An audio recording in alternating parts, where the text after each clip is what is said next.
And now parenting is kind of the passion of my heart. I've got 3 kids. I've got one going into high school, one in 6th grade, and one still in elementary school. And for my wife and I, parenting has been a thing that we've just kind of wrestled with over the years. And we've found that parenting is a lot like a puzzle.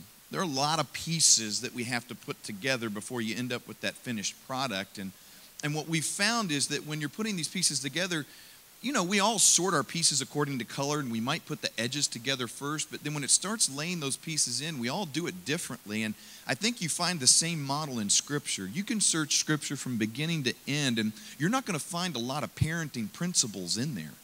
You will find the little things here along the way, but nothing that says if you do this, your child turns out great. You find in Proverbs 22:6, it says, train up a child in the way he should go, and in the end, he will not depart from it. And really that verse is talking, train up your child in the way according to the bent, their uniqueness. And what I've found is that each of our child are unique, and we have to train them uniquely. They've been given 2 unique parents. Our culture today is looking for the one-size-fits-all approach to parenting, and there is not one. Just like there's no right way to put a puzzle together, you have to know your child uniquely and put them together. There's a lot of parenting books out on the market. In fact, 75,000 or so parenting books, if you Googled it, you'd find out there.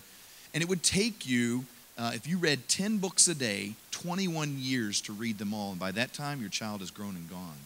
So what does that leave us to do? I think in those books you find 3 unique approaches. One is what I call parenting by default, and that's basically you parent the way your mom and dad parented you. They probably had some good practices, but they also probably had some practices that you said, I'll never parent my child that way.